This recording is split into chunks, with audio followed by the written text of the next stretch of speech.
बच्चों, अब हम organic chemistry some basic principles and techniques chapter में से हाइपर कॉन्जुगेशन टॉपिक के बारे में डिटेल जानकारी लेंगे।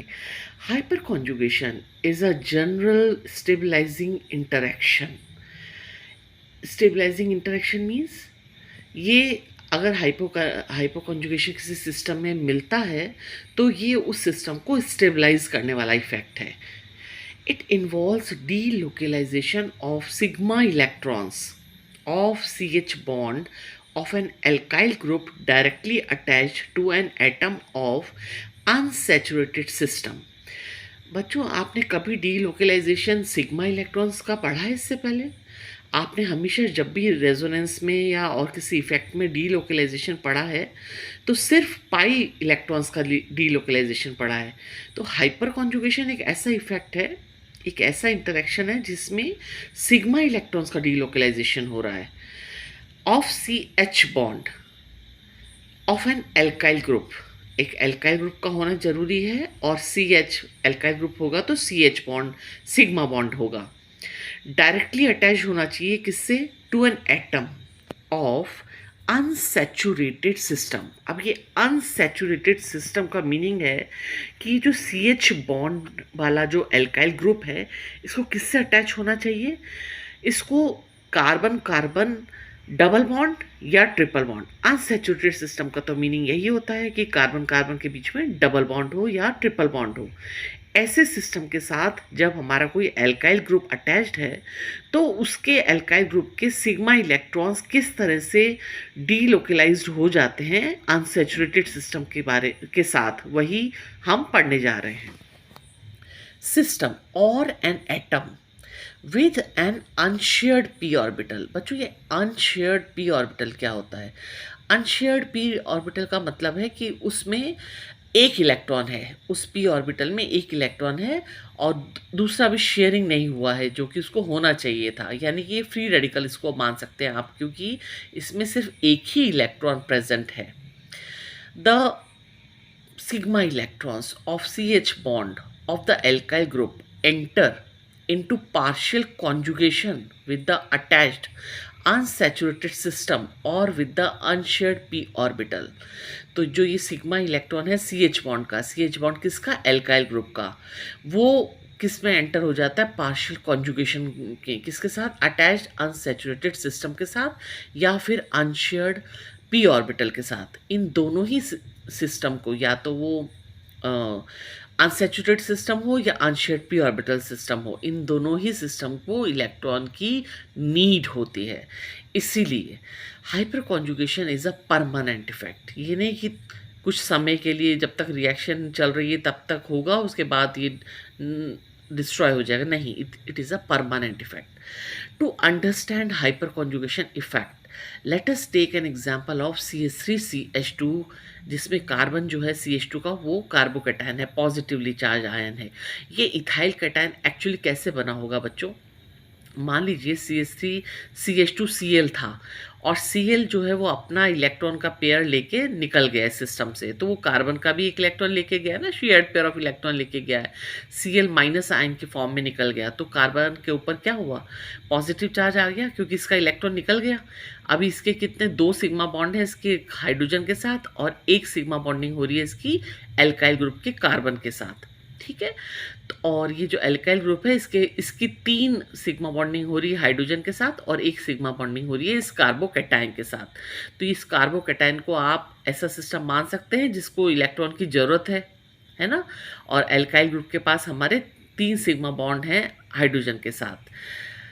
in which the positively charged carbon atom has an empty p orbital। अंडर एग्री करते हैं आप? empty है p orbital इसका जो शेयर्ड पेयर ऑफ इलेक्ट्रॉन था वो भी क्लोरीन या जो लीविंग ग्रुप है वो लेके चला गया और इसको पॉजिटिवली चार्ज आयन में बदल गया।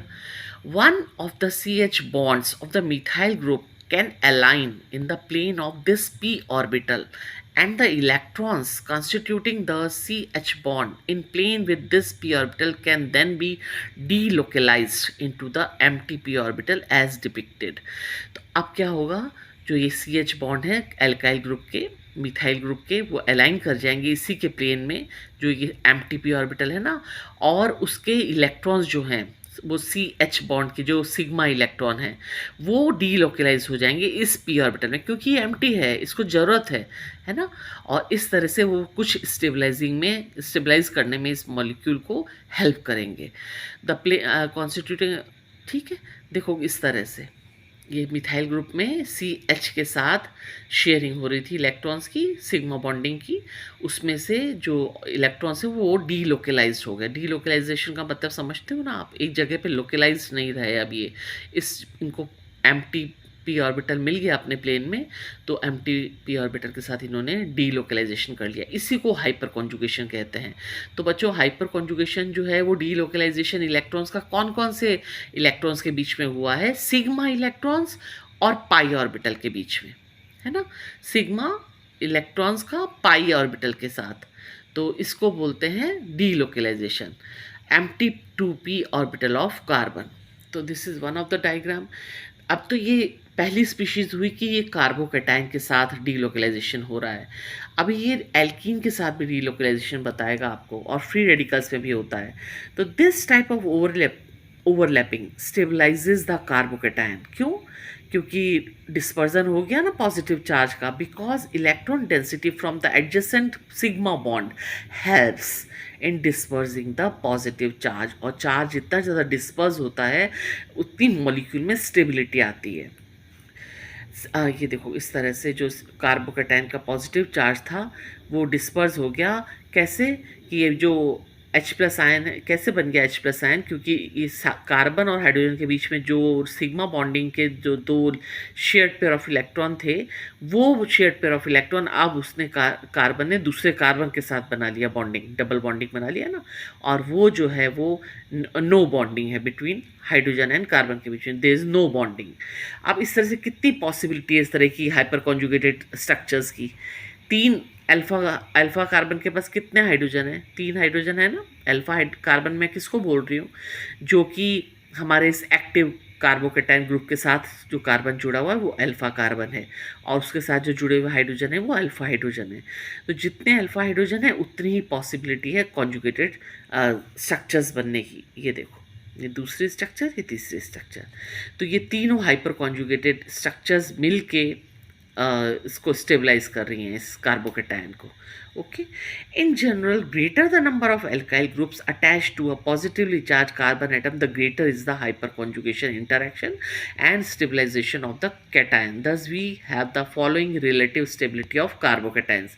अब आप इस स्टेटमेंट को पढ़ के ही बता सकते हो कि कार्बोकेटाइन अगर टर्शरी होगा तो वो ज़्यादा स्टेबल होगा या प्राइमरी ज़्यादा स्टेबल होगा?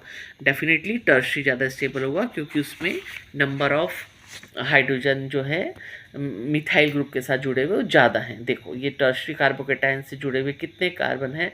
3 कार्बन हैं, और तीनों कार्बन के पास 3-3 हाइड्रोजन है, तो कितने हो गए?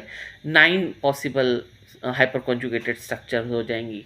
ये है अपना सेकेंडरी कार्बोकेटाइन, और सेकेंडरी कार्बोकेटाइन कितने अल्फा कार्बन जुड़े हुए हैं? 2, और उसके साथ 3-3 हाइड्रोजन, तो 6 है इसके अंदर हाइपर कॉन्जुगेशन के पॉसिबिलिटी। ये हमारा प्राइमरी कार्बोकेटाइन है, और इसमें 3 ही अल्फा हाइड्रोजन है इसके पास वाले मिथाइल में, और इसमें तो हाइपर कॉन्जुगेशन की कोई गुंजाइश ही नहीं, पॉसिबिलिटी नहीं है। Hyper conjugation is also possible in alkenes and alkyl arenes में, इनमें भी पॉसिबल होता है ना। एल्काइल एरीन्स का मतलब है जैसे टॉलुइन है ना, उसके अंदर भी, और एल्कीन्स तो आप जानते ही हो डबल बॉन्ड वाली स्ट्रक्चर्स हैं, तो डबल बॉन्ड वाली स्ट्रक्चर को भी इलेक्ट्रॉन्स की नीड होती है, पाई बॉन्डिंग है ना। Delocalisation of electrons by hyper conjugation in the case of alkene can be depicted as in this. ये है एक एल्कीन ग्रुप जिसमें कार्बन और कार्बन के बीच में डबल बॉन्ड है, और उसके पास जो एक मिथाइल ग्रुप जुड़ा हुआ है उसके पी ऑर्बिटल में शेयर्ड पेयर ऑफ इलेक्ट्रॉन्स हैं, और वो जो है अब इसके साथ डिस्पर्जन हो गया है पी ऑर्बिटल का। किसके? कौन से पी ऑर्बिटल? जो कि एल्कीन में डबल बॉन्डिंग में काम में ले रहे थे, अभी वो डबल बॉन्डिंग नहीं होके अभी वो हाइपर कॉन्जुगेशन में आ गए। किसके साथ?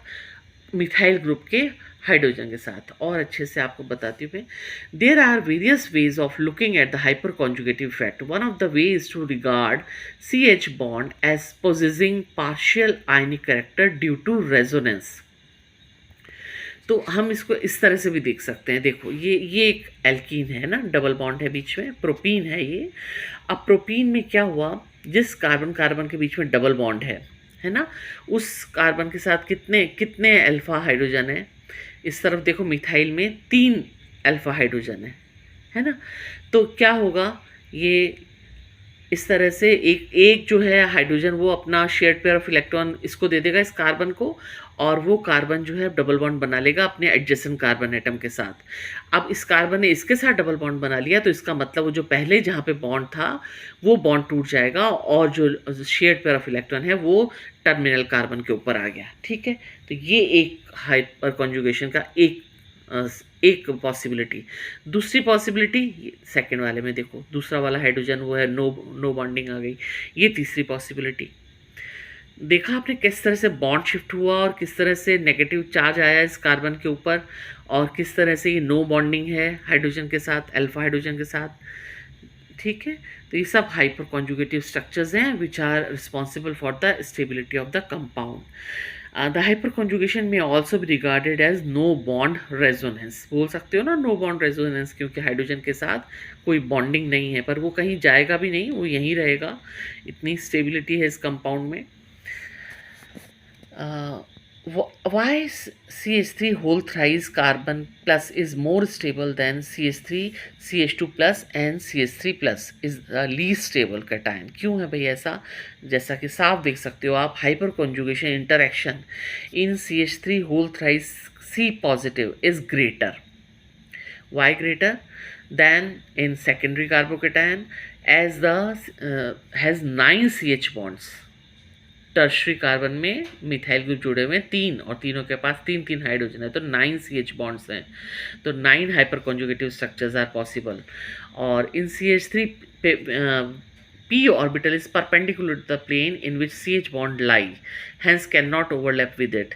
Thus CH3 plus lacks hyperconjugative stability. CH3 तो कैसे hyperconjugative stability दिखाएगा, उसके पास है ही नहीं। पास में एक अल्फा कार्बन भी तो होना चाहिए हाइपर कॉन्जुगेशन के लिए। तो आपको ये हाइपर कॉन्जुगेशन की कॉन्सेप्ट समझ में आई होगी। कौन कौन दिखाता है ये, कार्बोकैटायंस या फिर एल्कीन्स या फिर फ्री रेडिकल्स, ऐसे कोई भी सिस्टम जहाँ पे अनसेचुरेशन है और जहाँ पे लैक ऑफ इलेक्ट्रॉन्स है p ऑर्बिटल्स में, they will conjugate with the sigma electrons of CH bond.